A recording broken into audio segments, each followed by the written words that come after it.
Hello coders, operating system के इस lecture number 6 में आपका स्वागत है। तो फ्रेंड्स, आज हम पढ़ने वाले हैं multi processing operating system. And guys, इससे पहले वाली वीडियोस के अंदर हमने दो ऑपरेटिंग सिस्टम को कंप्लीट किया था, जैसे कि batch processing operating system and multi programming operating system. तो गाइस, आज डिटेल के अंदर पढ़ने वाले अपना मल्टी प्रोसेसिंग ऑपरेटिंग सिस्टम। तो आपको एक ओवरव्यू देता हूँ कि क्या क्या हम इस वीडियो में कंप्लीट करेंगे। देखिए, सबसे पहले बात करेंगे what is multi processing operating system, कि हमारा मल्टी प्रोसेसिंग ऑपरेटिंग सिस्टम क्या होता है।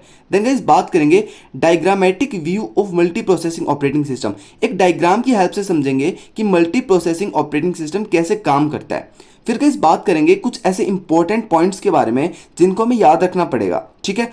देन गाइस, बात करते हैं advantage and disadvantage of multi programming operating system, कि क्या हमारे एडवांटेज एंड डिसएडवांटेज है मल्टी प्रोग्रामिंग ऑपरेटिंग सिस्टम के। तो फटाफट स्टार्ट करते हैं अपनी वीडियो को। उससे पहले गाइस, आपको एक रिक्वेस्ट करना चाहता हूं कि जो भी बच्चा चैनल पर नया है, प्लीज चैनल को सब्सक्राइब कर लेना। एंड फ्रेंड्स, वीडियो को कंप्लीट देखना, कोई भी पार्ट स्किप मत करना। तो सबसे पहले बात करते हैं अपना मल्टी प्रोसेसिंग ऑपरेटिंग सिस्टम, कि मल्टी प्रोसेसिंग ऑपरेटिंग सिस्टम होता क्या है। देखिए, फर्स्ट पॉइंट क्या बोल रहा है, multi processing operating system is a type of OS which work on more than one CPU. क्या बोले, जो मल्टी प्रोसेसिंग ऑपरेटिंग सिस्टम है वो इस टाइप का ऑपरेटिंग सिस्टम है जो हमारा बहुत सारे सीपीयू पर एक साथ काम कर सकता है, ठीक है। एंड गाइस, क्या होता है, इससे हमारी जो परफॉर्मेंस है वो इंप्रूव होती है।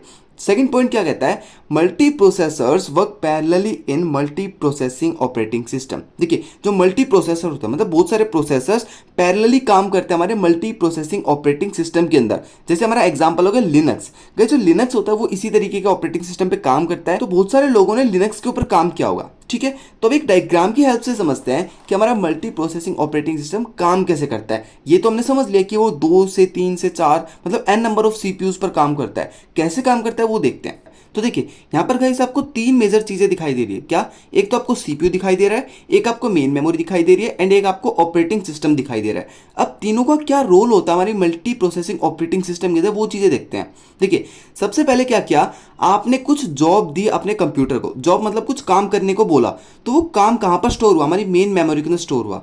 अब जो हमारा ऑपरेटिंग सिस्टम है वो क्या करेगा, मेन मेमोरी से हमारे काम को लेगा एंड उसको एक फॉर्मेट के अंदर अरेंज करेगा। क्या, मेन मेमोरी के अंदर से सभी कामों को लिया एंड एक फॉर्मेट के अंदर अरेंज कर दिया। अब हमारा ऑपरेटिंग सिस्टम एक एक करके अपने जो जॉब्स हैं वो सीपीयू को ट्रांसफर करेगा, कि सीपीयू तुम मेरे को ये परफॉर्म करके दो, ये चीजें करवाने वाला है, ठीक है। तो जॉब नंबर 1 सीपीयू नंबर 1 को मिलती है, तो सीपीयू नंबर 1 जॉब नंबर 1 को परफॉर्म करने लगता है। अब बात करते थे कि जिस टाइम पे सीपीयू 1 जॉब 1 को परफॉर्म कर रहा है, तो उस टाइम पे सीपीयू 2 क्या करेगा, जॉब 2 को परफॉर्म करेगा। गाइस, ये दोनों चीज पैरेलल चलने वाली है। मतलब ऐसा नहीं होगा कि सीपीयू 1 जॉब 1 को परफॉर्म कर रहा है तो सीपीयू 2 खाली बैठा है। देखिए, दोनों चीज पैरेलल चलेगी। जब सीपीयू 1 जॉब 1 को परफॉर्म कर रहा है तो सीपीयू 2 जॉब 2 को परफॉर्म करेगा।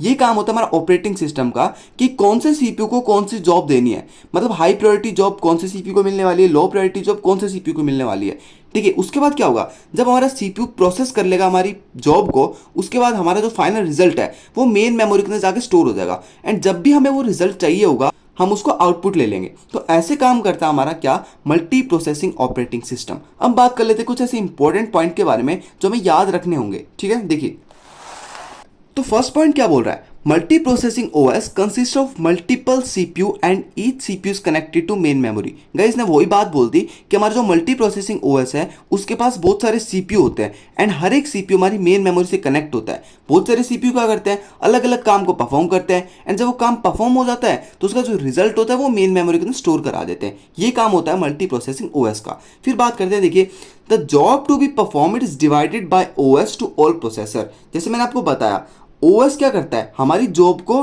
डिवाइड करता है, मतलब हमारी जॉब को प्रोवाइड किया जाता है सीपीयू को, कि कौन सी जॉब किस सीपीयू को परफॉर्म करनी है। ये काम होता है हमारा ओएस का।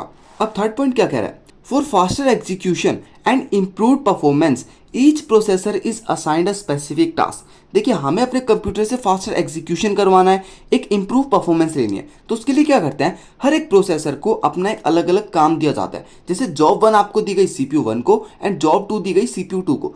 इस तरीके से जितने हमारे पास सीपीयू हैं सबको अलग अलग जॉब दी जाएगी, जिससे वो अलग अलग टाइम पे अलग अलग जॉब को परफॉर्म करेंगे एंड हमें एक फास्टर एग्जीक्यूशन मिलने वाला उस चीज से। अब बात करते हैं कुछ एडवांटेज एंड कुछ डिसएडवांटेजेस के बारे में। देखिए, जो हमारा सबसे पहला एडवांटेज है वो क्या है, failure of one processor does not affect the functioning of other processor. अगर हमारा एक प्रोसेसर फेल हो जाता है तो गाइस कोई टेंशन नहीं है, हमारा दूसरा प्रोसेसर उसी तरीके से काम करेगा जैसे वो पहले काम कर रहा था। अगर it divide all workload to available process. Guys जो हमारा ओएस होता है वो क्या करता है, हमारे सारे वर्कलोड को डिवाइड कर देता है अलग अलग चीज के अंदर। फॉर एग्जांपल आपके पास दो जॉब है, तो दो जॉब को क्या करेगा, पहली जॉब सीपीयू 1 को दे देगा, दूसरी जॉब सीपीयू 2 को दे देगा। अगर आपके पास तीन जॉब है तो पहली जॉब सीपीयू 1 को देगा, दूसरी जॉब सीपीयू 2 को देगा, एंड जो थर्ड जॉब है वो कौन करेगा, जिसकी पहली जॉब कंप्लीट हो जाएगी। ठीक है, अब बात करते हैं कुछ ऐसे डिसएडवांटेजेस की। It is most costlier. Guys जो हमारे ये वाला ओएस है गाइस, ये बहुत कॉस्टली पड़ता है। क्यों कॉस्टली पड़ता है, क्योंकि गाइस इसके अंदर आपको बहुत सारे प्रोसेसर चाहिए, एंड गाइस प्रोसेसर क्या होता है, बहुत महंगी चीज़ होती है। ठीक है, आपको गाइस मेमोरी अलग चाहिए, मेमोरी आपको अलग चाहिए, तो इस तरीके से हमें क्या पड़ेगा, बहुत कॉस्टलियर पड़ेगा। यहाँ पे देखिए, the all available processor require separate memory for processing. Guys इसके अंदर सभी अपने प्रोसेसर को अपनी अलग अलग मेमोरी स्लॉट चाहिए। इससे क्या होगा गाइस, अगर मान लीजिए आपके पास 20 प्रोसेसर आपके सिस्टम के अंदर, तो बस 20 प्रोसेसर्स के लिए आपको अलग अलग मेमोरी देनी पड़ेगी। तो इतनी सारी मेमोरी को आपको यूज़ करना पड़ेगा अपने प्रोग्राम को परफॉर्म करने के लिए। तो गैस ये भी एक डिसएडवांटेज के अंदर आता है। तो गैस यहाँ पर हमारी वीडियो कंप्लीट होती है, डिटेल के अंदर समझा हमने मल्टी प्रोसेसिंग ऑपरेटिंग सिस्टम के बारे में। तो गैस आज हमारे 3 टाइप्स कंप्लीट हुए। गैस जिसको पहले वाले टाइप्स देखने हैं तो मेरी पहले वाली वीडियोस को जाकर देखिए, डिटेल के अंदर आपको चीज़ें समझाई गई है। And guys don't forget to subscribe. Guys subscribe करना बिल्कुल मत भूलना, क्योंकि फ्रेंड्स बहुत मेहनत से वीडियो बनाई जाती है, एंड गाइज आपका एक सपोर्ट हमें बहुत अच्छा मोटिवेशन देने वाला है। तो फ्रेंड्स हम मिलते हैं नेक्स्ट पार्ट के साथ। अभी के लिए thank you so much, and guys keep coding.